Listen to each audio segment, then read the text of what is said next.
För mig så handlar mycket om gäddfisket och om själva hugget. Och just med flötestrollingen, det som jag tycker är så fruktansvärt kul är att tiden mellan hugg och mothugg blir väldigt utdraget just i flötestrollingen. Man vet aldrig vad som har tagit betet och man får liksom suga på den där känslan. Framförallt det som jag tycker är så jäkla spännande just med flötestrollningen. Alltså de här gråa, lugna dagarna med dis, ett flöte som går upp på ytan för att plötsligt dyka. Det är ju alltså, det är svårbeskrivligt. Man måste nästan ut och känna på det. Så att, ja, det är lugn, men det är samtidigt spännande hela tiden. Ja, vi hann inte ut mer än fiskat ett par minuter. Så. Jag tänkte nita den här fisken här.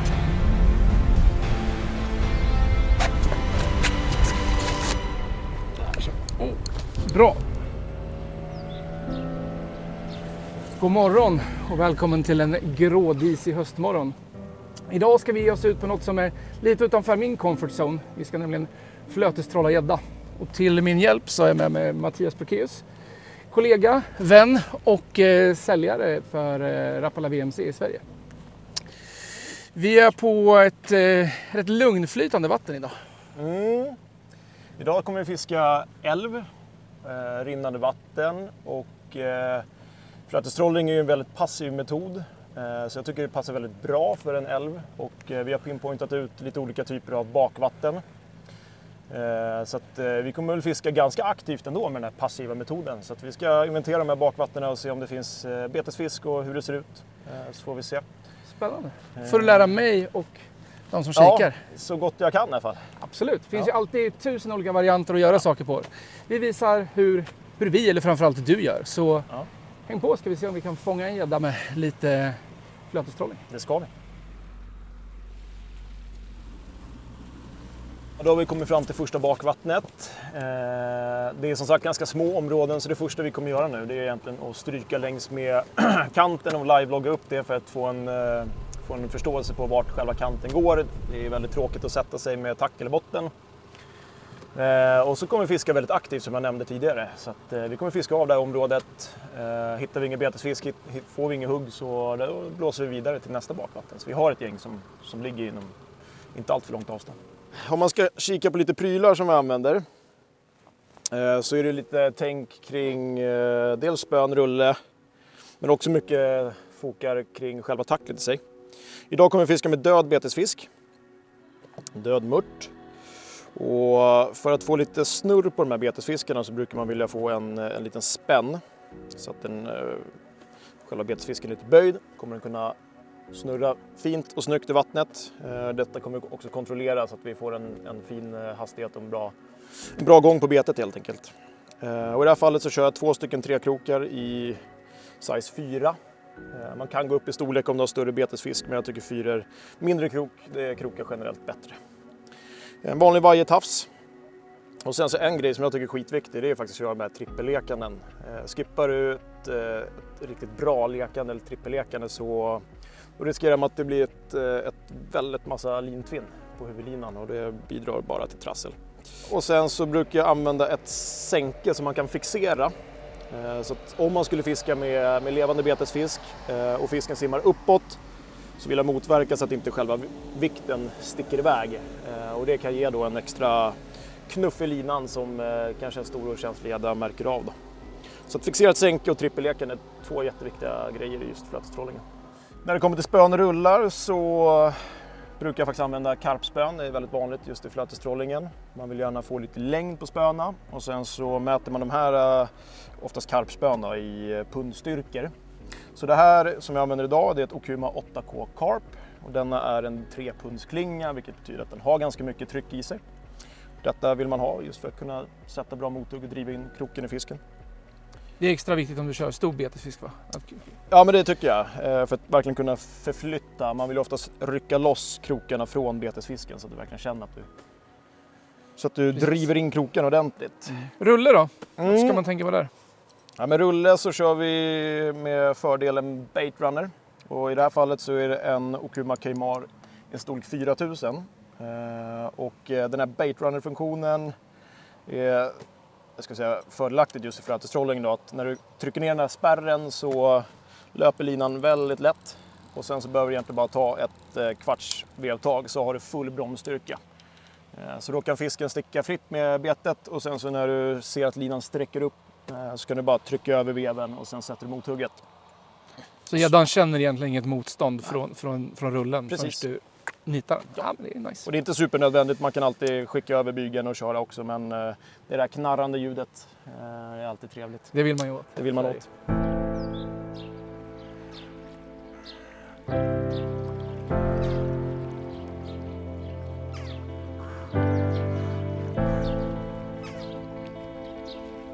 Ja men nice. Då vi gör så att jag tar kontrollen, kör båten så får du styra hastighet, säga till hur jag ska köra så riggar du ut prylarna helt enkelt. Kapten Morgan.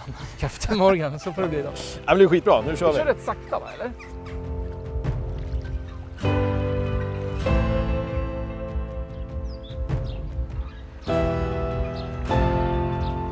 Hittat ett bakvatten med en djuphåla med rätt mycket fisk, förmodligen brack som står och trycker. Så att ser hett ut. Ser lite större ekon på båda sidorna på SI:n då. Så att ja, vi lägger lite tid här får vi se.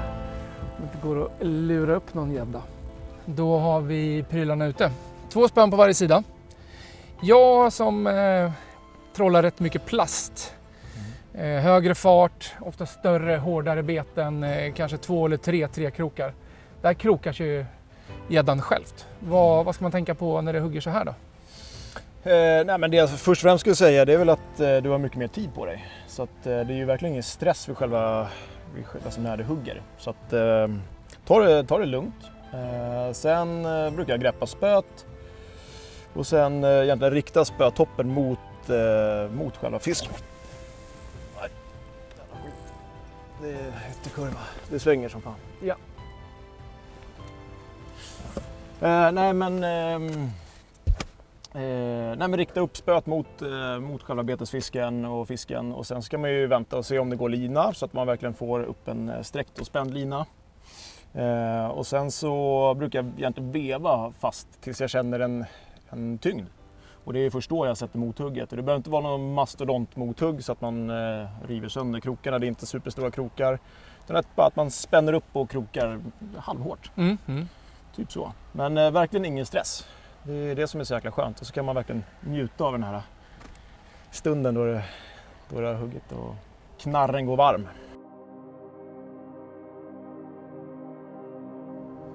Ja, nej, det här första bakvattnet, det levererar ju inte direkt. Vi flyttar på oss. Vi vevar upp och sen så byter vi istället.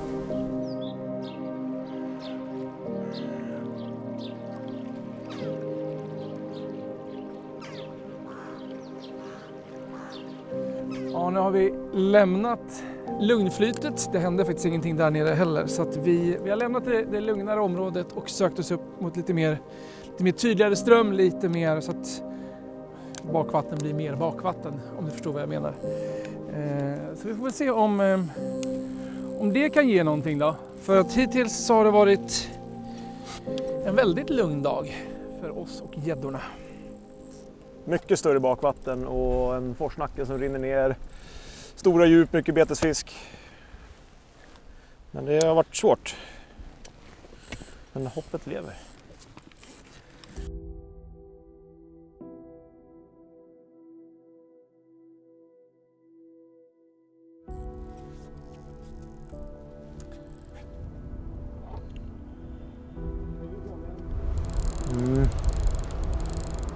Kuperat som fan. Nu. Jag tänkte nita den här fisken här.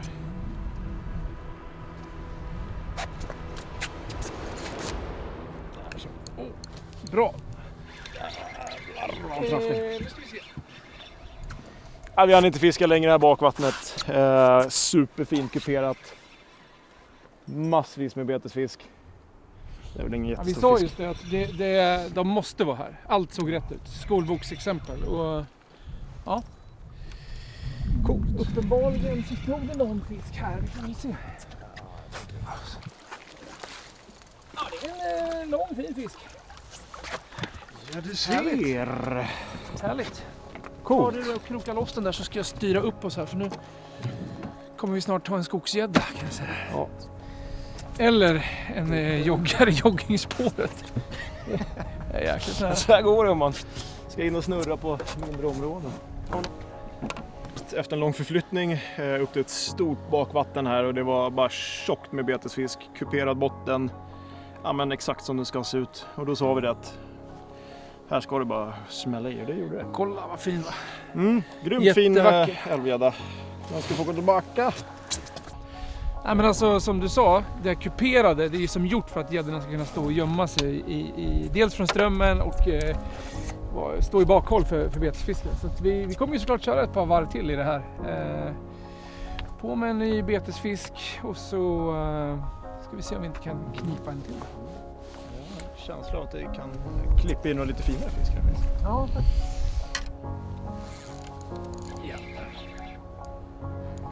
Nej, som sagt, ny passage över samma område och de står här alltså. Det är mycket stor betesfisk på lodet.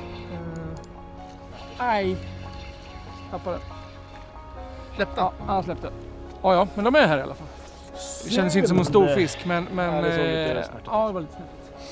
Ja, men kul. Vi ser. De är här. Vi har Undvika att köra upp i joggingspåret igen. Ja. Tredje men kontakten faktiskt. Vi riggar om den där. Om du tar så ska jag...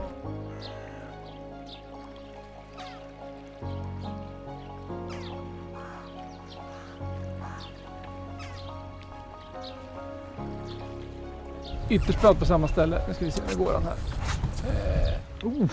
Bra! Ja, svara lite bättre. Ja, gött. Jätteförsiktigt hugg det här också. Det här gick inte iväg på något sätt utan det bara stoppade upp. Stod och studsade lite.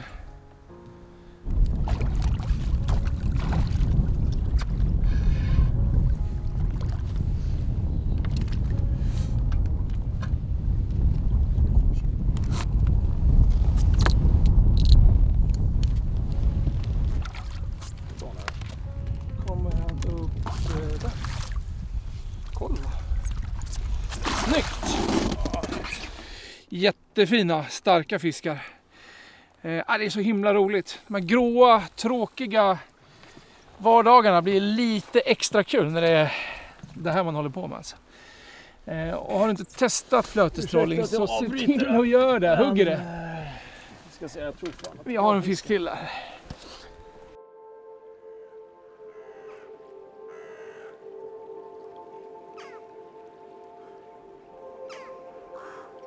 Då är det dags.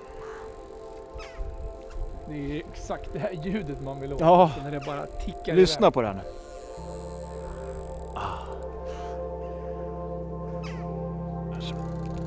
Larva han hade tagit. Han får ju på väg under båten.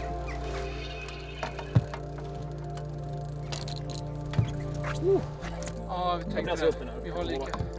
Ja. Oops. På med en hand. Älvgäddor. Spön som trycker ut bakom ryggen. Det är underbart. Fin gädda. Så. Den klar. Ja, sitter fast med 3 spön. Vi har en kapten som står i fören och brottas med botten och blöder som en gris. Det är svingrunt och det är fan asmycket gädda här. Men vi väntar på den här stora. Tack och adjö!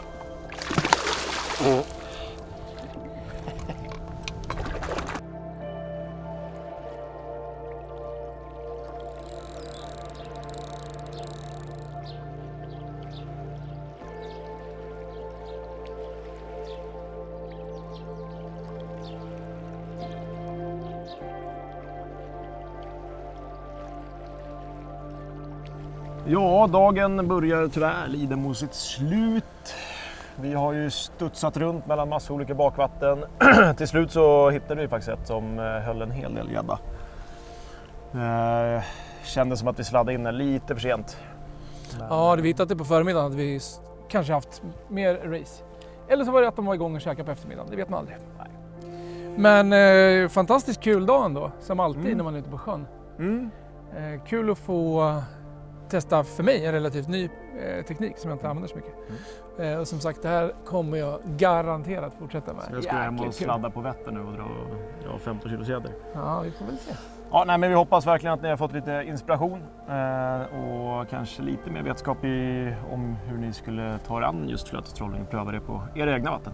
Det är ju framförallt en grym teknik. Så att, ut och pröva. Har ni några funderingar, tankar, frågor så kommentera gärna här under så svarar vi på dem efter bästa förmåga. Och se till att prenumerera på kanalen för det kommer bli mycket mer fiske framöver.